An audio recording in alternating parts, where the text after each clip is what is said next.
Hey guys, welcome back. My name is Srish and today I want to finally do a video I've been meaning to do for the longest time. As you may or may not know, I'm a freelance artist. All that means is that I choose whom I work with rather than being affiliated to a single firm or working for someone else. And the number one question I get from new freelancers, no matter what field they're in, is about fair pricing. So today I want to share with you my 5 rules or tips, but I like to think of these as rules for me personally, just so I behave myself. But yeah, I'm going to talk to you about my top 5 rules when it comes to fair pricing for freelancers. Before we get into that, let me tell you about the time lapse you're watching right now. This was a coloring project I took up because I wanted practice coloring in a semi-realistic style and just some manga coloring fun in general. The original character, Mecha Puff, is by PPG Rainbow on DeviantArt, and the gorgeous line art is by Yondeyu. I think I'm saying that right. Also on DeviantArt. I've left links to both their profiles as well as a link to the original line art in the description, so make sure you check it out and show some love over there. And a massive thank you to these wonderful people for allowing me to play with this piece. Alright, now for the actual content. I'll start by saying that I am not a financial advisor. That is not where my expertise lies. However, I do like helping people change their mindset around money, especially for freelancers or people who are just starting out with their own business. So these won't be rules that tell you you should charge X dollars per hour or that you should add a certain amount for your tax. That's pretty much secondary to what I'm about to share. So just keep that in mind as we go through. Okay, enough foreplay. Let's talk about the 5 rules to fair pricing. And we'll hit the ground running with rule number 1, never race to the bottom. What I mean by this is that too many freelancers, especially young and new freelancers, have a tendency to try and attract clients by offering cheap prices. But if the client has found someone even cheaper, they will happily slash their own prices just to keep that client interested. Websites like Upwork or Freelancer are a breeding ground for this kind of thing. People basically try to outbid other freelancers by offering the cheapest price, but what they forget is that not only are you basically losing a ton of money in this way, you're also sending out the message that you don't value your own work. And as a direct consequence of this, you're going to attract clients who don't value your work either. So before you even come up with a number, make a commitment to never price yourself out of desperation. No matter how low you go, someone somewhere will go lower and lower still until someone just does it for free. Client gets free work, you get nothing, it's never worth it. And that brings us smoothly onto rule number 2, understand that people will disagree with your pricing. If I had a penny for every time someone told me I was charging too much, I wouldn't have to quote-unquote charge too much. At the end of the day, your product or service is just like any other product or service in the market. People will judge it on its price, and that's just normal business. Don't take it personally, and definitely don't allow this to determine how much you charge. Be mindful of your skill level, sure. But do not slash prices just because Becky with the good hair said she can't afford your product.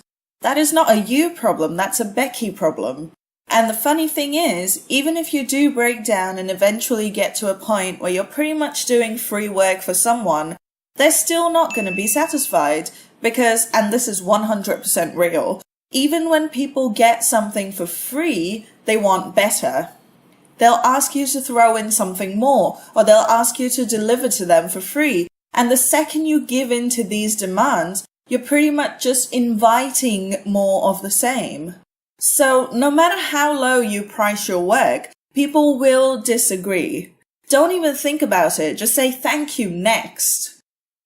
Rule number 3 is something that is extremely personal to me, and I haven't heard it mentioned much, but I really think you need to hear it.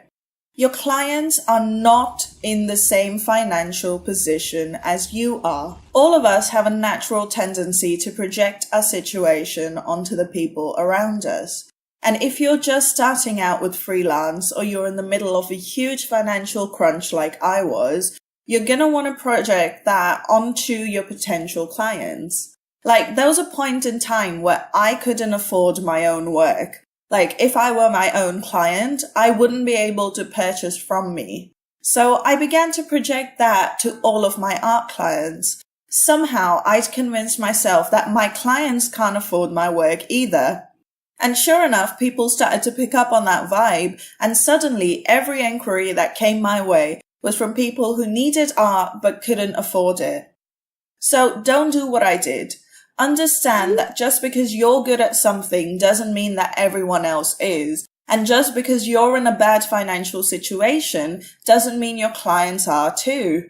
I'm not trying to make you feel bad or anything, quite the opposite. If your clients are in a much better financial position, it just means they have more disposable income to send your way. So don't project your own money issues onto other people, or you will attract more of the same. I'm going to keep saying that until it sinks in. If you're good at what you do, millions of people out there are ready and willing to pay you exorbitant amounts to do it, but you won't find them by playing it small and trying to stay within your own lane. Just because you can't afford your own prices doesn't mean that other people can't. Just get that into your head. Alright, so rule number 4 is more about the actual numbers. Decide whether you want to charge hourly or per project. A lot of freelancers make this choice as an afterthought, but trust me, you need to make the decision right now. Here's why. As an artist, I used to do my pricing based on just the size of the painting the client wanted. So my A4 art, as in the notebook size art, was priced at $60. I got that figure from comparing other artists' hourly rates in the market, adding in the cost of my art supplies, adding tax, etc., etc. Sounds sensible, right? Here's the thing. A lot of the A4 paintings would have taken me no more than 4 or 5 hours.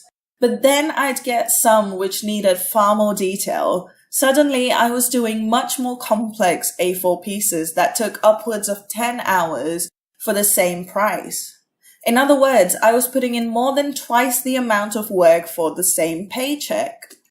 So depending on what you do, consider whether it might be a good idea to quote your clients based on your hourly rate versus based on your project rate.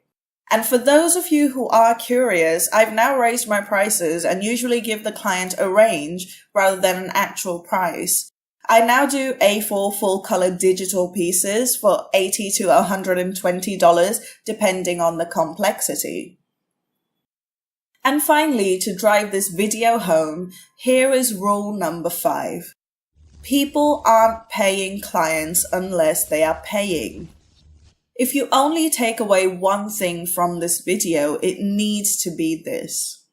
If you've ever been through the Twitter feed of forexposure_txt, I will leave a link in the description. You've seen thousands of posts where people ask artists or freelancers for free work in exchange for quote-unquote exposure. But the second the freelancer says no, these people go into massive rants about how saying no is terrible for your business, or this is not how you should be treating customers, or I'm going to tell people you're only greedy for money, or any other variation of these. But at the end of the day, understand that these people are not part of your business or your life for that matter.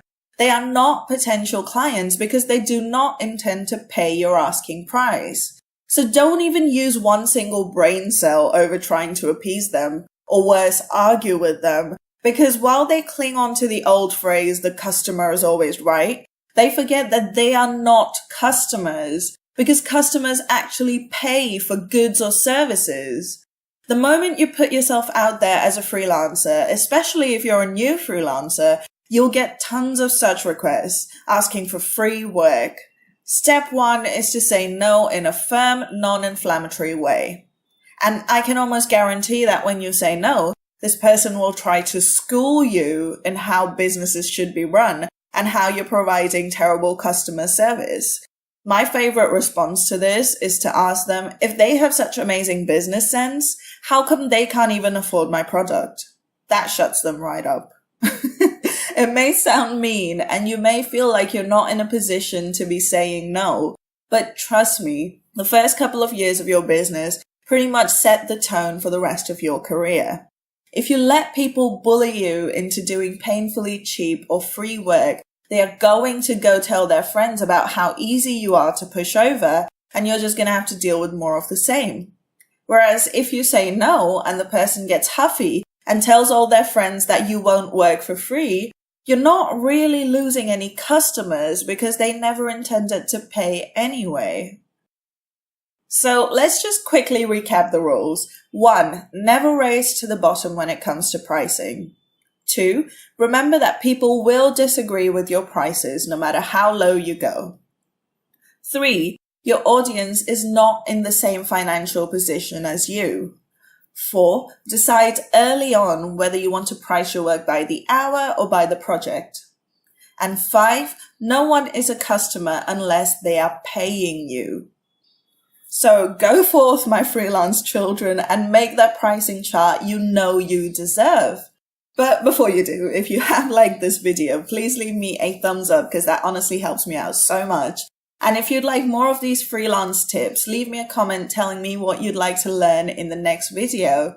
If you're new around here, hit that subscribe button so you don't miss future uploads, and follow me on social media for daily updates. Check out the description box for all links and come say hello. Alrighty, you guys, I hope you've enjoyed this video. Thank you so much for spending some time with me today. You know I love spending time with you. And good luck with your freelance business. I'll see you again on next week's video. Bye!